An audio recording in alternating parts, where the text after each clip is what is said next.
Witamy wszystkich serdecznie, pan wujek Rybol i pan Zdzisiu Jurek. Pan Zdzisiu Jurek dzisiaj sobie jara rzęsę, bo dym jest zielony. O czym chciałem dzisiaj z wami porozmawiać? Chciałem się was zapytać, czy czapla siwa to jest szkodnik, czy przyjaciel wędkarza, rybaka, czy jakiegoś tam hodowcy ryb, dajmy na to. Krótko powiem wam, że czapla siwa występuje prawie na całym świecie. Oczywiście tam, gdzie są wieczne zmarzliny, ona nie występuje, ale ona i nawet u mnie w Indonezji widziałem czaplę siwą, chociaż więcej widziałem czapli białej. My skupimy się na występowaniu czapli i w Polsce. Najwięcej oczywiście jest tam na Pomorzu, tak zwane czaplińce, czyli tam, gdzie znajduje się najwięcej gniazd czapli. Tam to są czaplińce. Bardzo współczuję rybakom i wędkarzom na Pomorzu, którzy muszą się męczyć z czaplami. Czy czapla to jest utrapienie po prostu, czy to jest jakiś pasożyt, czy po prostu pomaga nam w ekosystemie. O tym dzisiaj chciałem z wami porozmawiać. Jestem ciekawy waszego zdania. Tak jak wygląda czapla, to na pewno wiecie. Ja wam tutaj zaraz pokażę po prostu. To będzie leciało sobie cały czas w tle. Będziecie mogli sobie to oglądać na odbiornikach telewizyjnych. Ładnie to widać. W każdym bądź razie panu Zdzisiowi to nie przeszkadza, tylko niech uważa na kiełbachę, bo czapla. No właśnie, co zeżre czapla? Według opisów książkowych i sztucznej inteligencji czapla żywi się rybkami od 15 do 25 cm. To jest główny składnik pokarmowy czapli, tak? Czyli ryby od 15 do 25 cm. Takie może sobie zjeść. Tutaj już mamy na rysunku, oczywiście widzimy, jak męczy jakiegoś basa, który jest o wiele większy od niej, od tego, co może zrobić. Tam mamy następne zdjęcie nade mną, proszę, zobaczcie. Już targa sobie jakiegoś węgorza, płotkę, pstrąga i co to jest? Powiedzcie mi, co to jest. Łasica, oczywiście. Czapla zeżre wszystko. Czapla jest wszystkożerna. Od glizdy takie małej, od małej takiej glizdy, którą sobie znajdzie w ziemi, po coś, co może połknąć. Pamiętajcie, że czapla dla nas jest niebezpieczna, dla nas ludzi. Jeżeli natkniemy, ona jest bardzo płochliwa. Ja wam opowiem jaki miałem przypadek z czaplą. Czapla jest bardzo inteligentnym ptakiem. Ona zapamiętuje. Ona jest bardzo punktualna. Zapamiętuje. I ona jest jak złodziej. Ona was upilnuje. Jeżeli macie oczka, wodne stawy, czy cokolwiek, czapla, ona będzie was pilnowała, a nie wy będziecie pilnowali czaplę. Tak, miałem tak wiele miałem takich przypadków, jak robiłem na stawach. Specjalny był komandos pan Stanisław, oddelegowany do pukania w czaplę. Oczywiście czapla nie jest pod całkowitą ochroną i nie wiem jak teraz, ale prawdopodobnie można ją odstrzelić, jeżeli napatoczy się nam gdzieś na jakieś stawy. Odstraszanie czapli nie ma najmniejszego sensu. Ludzie wymyślają różne, jak to się na dziki, takie straszaki, takie hukowce, nie? Pach, ale czapla do tego się przyzwyczai. 2 dni jej nie będzie, ona tam będzie. To nie jest tak, że ona poleci i ona nie wróci. Nie. Ona usiądzie na najwyższym drzewie. Nie wiem, czy zauważyliście, ale jak się przypatrzycie, to jeżeli gdzieś występują czaple, to czapla siedzi na najwyższej gałęzi najwyższego drzewa i obserwuje całe otoczenie. Ona wie, co się w okolicy dzieje. Tak, ona jest lepsza od kamery. Ona dobrze wie, o której wy będziecie na stawach na przykład, o której wyjdziecie ze stawów, co w okolicy kiedy przychodzą kłusownicy, to wszystko czapla widzi i to ona wszystko rejestruje i to ona wie. Kiedy ona poluje? Ona poluje, dajmy na to, najlepsze pory jej polowania to jest nad ranem, jeszcze jest ciemno, jeszcze za ciemnego ona już zaczyna polowanie, ona już ma swoje miejsca, ona już wie, gdzie rys, o której porze dnia, gdzie jest ryba. To nie jest tak, że ona sobie tak, przylatuje, jezioro, czy tam staw, zjem sobie dzisiaj, Mariuszowi dzisiaj ze stawku wyżre karpia koi, tego z czerwoną główką. Dobra, czerwonego kapturka mu dzisiaj wyżre, nie? Czapla to wszystko wie, ona ma to już obcykane przez ileś dni, obserwuje łowisko, wie co na łowisku się dzieje i wie kiedy może sobie iść na łowisko dobrze pojeść. W każdym bądź razie zawsze nad ranem, jeżeli ja przyjeżdżałem na stawy nad ranem, mówię o czasie letnim, tak? Jeszcze za ciemnego jak jechałem, to już czaple stały, już polowały na rybek. No, najwięcej właśnie czapli widziałem na stawach narybkowych, ale oczywiście czapla nie wybrzydza i zeźre wszystko, co jej się rusza, tak jak widzicie tutaj na załączonych obrazkach. I no, są przypadki, że po prostu się czapla udusiła, ale to tylko przez jej własną pazerność. Jak atakuje czapla? Czapla ma ostry dziób. Czapla ma ostry dziób i teraz pilnuje tej ryby, ona się czai. Chociaż są przypadki na przykład ataku czapli leci, tak? Czapla sobie leci i ktoś jej w drogę wchodzi, na przykład jakiś gołąb czy inny ptak potrafi zaatakować i dziabnąć w locie. Widziałem jakieś filmiki na YouTubie, nawet jest nagrane jak czapla atakuje. Czapla to ogólnie jest mądry, ale wredny stwór. Słuchajcie, ona ma swoje upodobane miejsce, wie o której będziecie na stawach, zaczyna swoje łowienie jeszcze za ciemnego, tak? Jeszcze za ciemnego, jak wiadomo, że rybka nad ranem, ona wychodzi gdzieś tam bliżej brzegu, żeruje i tam wtedy czapla ją, bo wiadomo, że na głębokiej wodzie czapla tej ryby nie będzie ganiała, chociaż są mi przypadki, że potrafi dosyć głęboko zanurkować za tą rybą.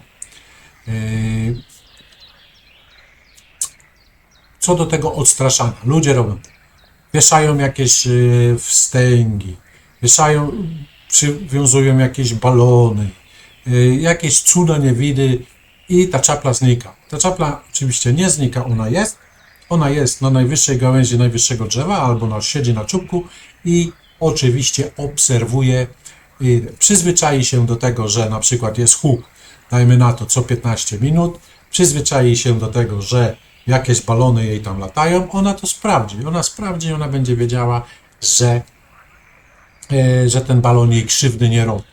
I tak samo na przykład, jeżeli my normalnie polowaliśmy na czaple, odstrzeliwaliśmy czaple na stawach, to czaple, one były i tylko wyczuliły się na to, jeżeli ktoś zbliżał się do stawu, to one momentalnie wszystkie uciekały. Jedna dawała sygnał, zaraz wam dźwięk czapli, odgłosy czapli wam zaraz pokażę, posłuchacie, pokażę wam dźwięk. Można zobaczyć dźwięk na przykład na tych, jak to się nazywa, mikrofonu.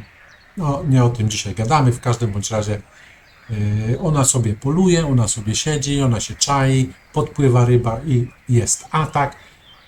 I teraz ona tak, jeżeli jest mniejsza ryba, to ona po prostu złapie w ten dziób, złapie tą rybę w dziób. Złapie, ciach, złapana, obróci sobie, tak jak tutaj widzicie na filmiku, ona sobie obróci głową, także nie udusi się, chyba że będzie dużo większa ryba i gdzieś jej tam stanie, ona zeźle wszystko, nawet te sumiki karłowate, które są kłujące, ona sobie obróci głową rybę tak do przełyku, że po prostu nic się jej nie stanie i zobaczcie, to jest jeszcze mała ryba, bo w internecie możecie znaleźć o wiele większe okazy ryb połykane przez czamp. Atakuje, jak ona zaatakuje, ona może większe ryby, bo ona atakuje też duże ryby, ona atakuje w oko, stara się zaatakować w oko. I tak samo na przykład, jeżeli wy chwycicie czaplę i chcielibyście i będzie z wami walczyła, to ona będzie celowała wam w oko. Często atak czapli na rybę kończy się zaraz za łukiem strzelowym. Jest przebita w kręgosłup za łukiem strzelowym. Tak troszeczkę, to tak jak ryby powyżej tego łuku strzelowego, ryba jest przebita. Czasami widzicie, są takie dziabnięte ryby, albo są nakłute, albo są przebite, albo mają dziurę, albo po prostu mają taką pręgę. Widać, że coś się działo, tak, ale jeżeli na przykład dajmy na to ryba z jednej strony widzicie, że jest od góry do dołu jest dziabnięta, jest taka rysa krwawa, a z drugiej strony nie ma, to możecie domniemać, że to jest czapla, tak? To możecie domniemać, że to jest czapla. Jeżeli są krwawe rysy z dwóch stron, to możecie domniemać, że ryba się wydostała z sieci kłusownika. To tak na marginesie. W każdym bądź razie opowiem wam, jak mnie upilnowała czapla. Miałem takie oczko wodne, tam miałem czerwone karasie, dajmy na to czerwone karasie i tam miałem karpiki koi. Nie były one duże, jakieś 25 cm i miały rosnąć większe.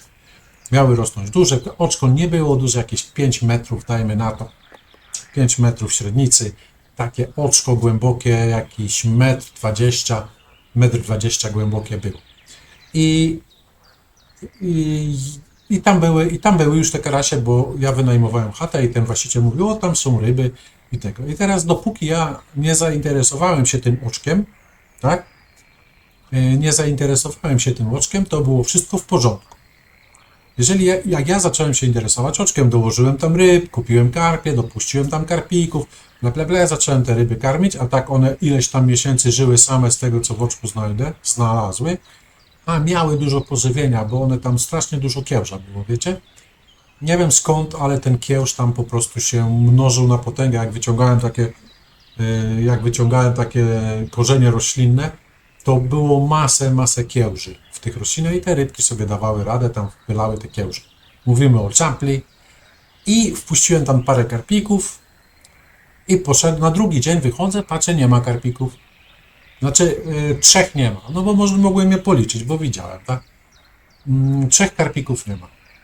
A no to tak, nie dawało mi to spokoju, wiecie, o co tu chodzi. I za jakiś czas przyjeżdżam po pracy, patrzę, nie ma karpików, wszystkie karpiki są wyżarte. Karasie zostały, karpiki wyżarte. No i kurde, mówię, no ładnie, mówię, i teraz wiecie, już wydra, lisy, bo tam lisów dużo przychodzi, jakieś może wydry, czy cokolwiek, mówię, coś mi wyżarło, nie? No i tak, ale wyszedłem wieczorem na papierosa, a tak już zaczęło zmieszać. Tak spojrzałem na przeciwległe domy i na kominie siedziała czapla. I już wiedziałem, że to jest jej sprawka, tylko postanowiłem ją przypilnować. Znowu dokupiłem tam tych karpi, dokupiłem tam parę tych karpików i poszedłem do góry do pokoju i przez okno, tam za firanką, wiecie, tak filowałem, nie? I nie zauważyła mnie na początku, nie zauważyła mnie i jak zamknąłem tylko drzwi od domu, po 10 minutach z tego komina przyleciała prosto tam do tego stawku. Jak tam się wydarłem przez to okno, ona uciekła. No ale ja ją pilnowałem i ona pilnowała mnie. W końcu, żeby pozbyć się już tego kłopotu, tej czapli, po prostu kupiłem sieć, zszyłem ją tak, żeby pasowała te 5 metrów tej sieci, założyłem na to oczko i od czasu, jak założyłem siatkę, czapla była, bo ja ją widziałem, ona tam siedziała gdzieś koło tego komina, gdzieś tam sobie mieszkała i czyhała na to rzędek. I kiedyś coś robiłem, zostawiłem, otworzyłem tą siatkę, przychodzę za 2 godziny i widzę, że 2 ryb już nie ma i czapla sobie leci, ona tak charakterystycznie leci, tak wiecie. Tak ma tą szyję tak wygiętą, i tak leci, nie?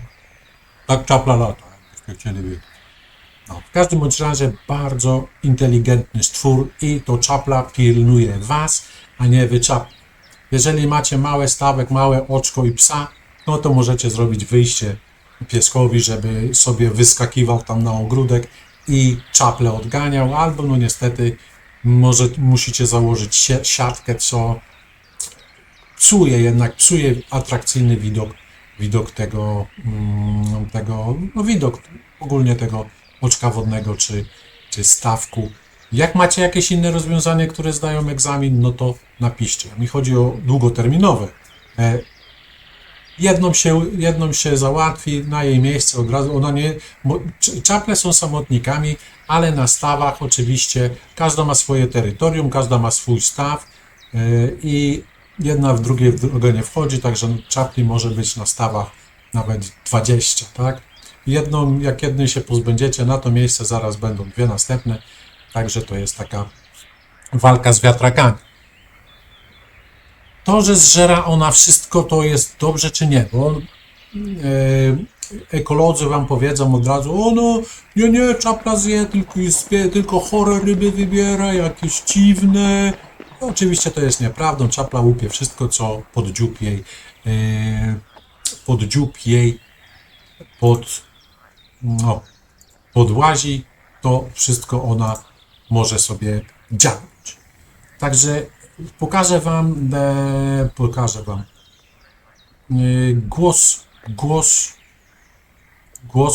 głos czapli. Tutaj będzie ten głos czapli taki, bo normalnie jak się nawołują, to jest takie krótkie, takie bring, takie i ona wtedy sprawdza, czy jakiś kumpli ma gdzieś na łowisku. Najgorszy głos czapli to jest czapla, która zostanie złapana. To za chwileczkę wam opowiem, o co tutaj chodzi. Najlepszy odstraszacz na czaple, jaki kiedyś był stosowany w rybactwie. Oczywiście teraz to zabroniony totalnie, bo was zaraz tam ukamieniowali, zatukli kamieniami ekolodzy, tam pseudoekolodzy, jacyś tam jeszcze od środowiska. Posłuchajmy teraz, ja się zamknę na chwilę, posłuchamy teraz tego czaplowego głosu.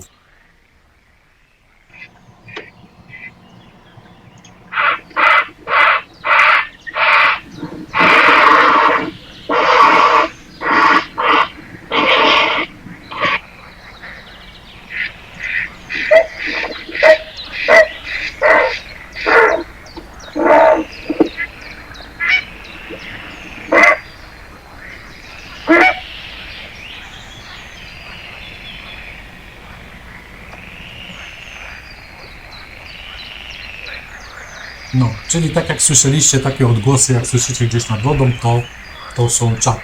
I teraz, najlepszy odstraszacz na czaple to jest złapać żywą czaplę, tak jak kiedyś to się robiło. I teraz, jak to wam opisać, żeby YouTube mi to przyjął, po prostu bierze się kopyto, nie? Czaplę bierze się za kopyto i przywiązuje się do kołka na środku stawu. I wtedy ta czapla, próbując się uwolnić, to dobrze musi być przywiązana, podnosi taki larum, taki krzyk, że po prostu w okolicy stawów kilku kilometrów nie ma czapli, bo ona wydaje odgłosy wołające o pomoc, a jeżeli inne czaple usłyszą skrzek drugiej czapli wołania o pomoc, one jej nie pomogą, tylko wyrywają, śmigają tak w powietrzu, że aż się mgła podnosi. Także to był jeden z najlepszych sposobów i ona tam na tym kołku została aż do szkieletu. I w tym czasie czapli nie było, bo one już wiedziały, tak jak wam mówię, że czaple są dobrymi obserwatorami, tak one dobrze wiedziały, co tam się stało i one to zapamiętały i na stawach się nie pojawiały. Oczywiście to się robiło na każdym stawie, na kołku wisiało takie trofeum. Oczywiście złapanie takiej żywej czapli to też jest niezła umiejętność. Znam tylko jednego człowieka, który to potrafił zrobić, pan Stasiu. Także zadajmy sobie pytanie, czy czapla, pożerając szkodniki, żaby, To znaczy żaba też nie jest szkodnikiem, prawda? No ale dajmy na to, zjada myszy, zjada szczury, ale najczęściej zjada ryby. Zjada też na przykład te sumiki karłowate, które tak są znienawidzone. Czy to szkodnik, czy stwór pożyteczny? Co wy, wędkarze, rybacy, dołkarze i inni hodowcy ryb o tym myślicie? Napiszcie w komentarzach. Pozdrawiam Was serdecznie. Trzymajcie się ciepło, do zobaczenia i jak najmniej czapli na stawach, oczkach wodnych, no i nad jeziorami. Chociaż nad jeziorami to ładnie nieraz to wygląda. Pozdrawiam serdecznie, do zobaczenia. Trzymajcie się. Hej.